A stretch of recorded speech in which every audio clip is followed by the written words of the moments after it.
¿Por qué una persona que está enferma entra en crisis de fe o le cambia el carácter?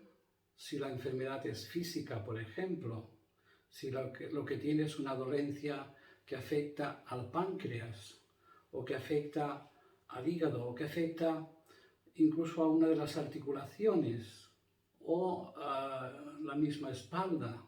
¿Por qué cambia de carácter, cambia de amigos, entra en crisis?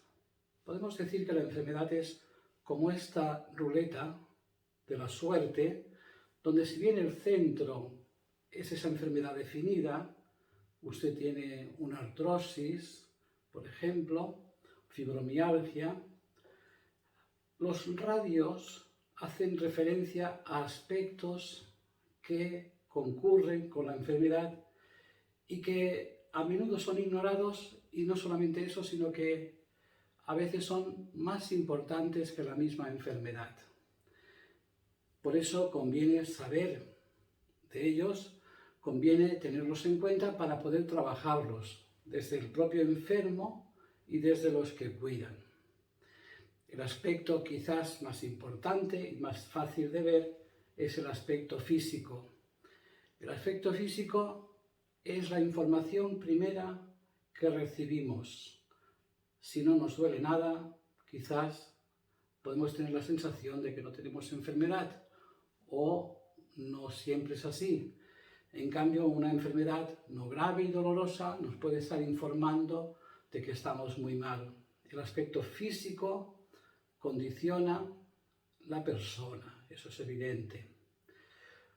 Otro aspecto, otro radio de esta rueda de la fortuna o de la desafortuna es el aspecto psicológico. ¿En qué incide la enfermedad en el aspecto psicológico?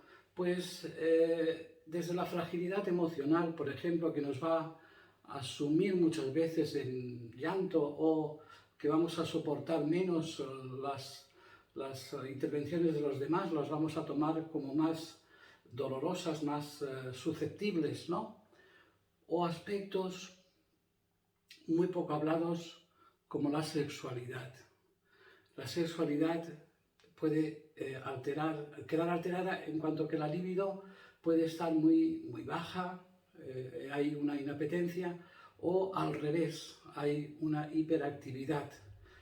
La sexualidad tiene que ver con la afectividad, con lo psicológico, y que muchas veces la enfermedad trastoca. Otro aspecto es el aspecto espiritual. ¿En qué creemos? Esa persona que ha estado toda la vida perteneciente a una iglesia y que el hecho de estar enfermo o enferma la hace entrar en crisis con sus creencias y rompe con ellas simplemente por el hecho de que se le ha roto su mundo. O al revés, esa persona que nunca se ha acercado a una iglesia puede tener ese interés, necesidad de buscar respuesta en la trascendencia. El caso es que también la espiritualidad puede quedar trastocada. Otro aspecto es el social.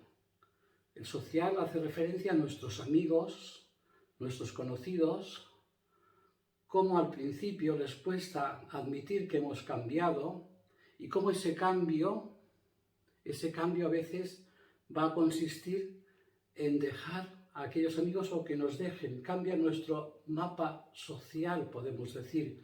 Máxime si tenemos que ser internados por largo tiempo en un centro hospitalario. Y cómo no, el aspecto biográfico. La enfermedad nos sitúa, nos va haciendo subir peldaños o bajarlos, y nos hace situarnos en una persona que ya no es productiva, por ejemplo. Nos limita la acción, y entonces nos podemos situar pues en una etapa de la vida en que todavía no la hemos descubierto, no nos hemos familiarizado con ella y lo vivimos muy mal, por ejemplo. Todo esto es simplemente para decir que la enfermedad es un todo, con lo cual a veces algunos aspectos de ese todo se disparan por encima de los demás y afectan a todos los demás. Por ejemplo, esa persona que entra en crisis espiritual, que había pertenecido a una iglesia y que de golpe y porrazo, como decimos aquí, pues no le interesa nada.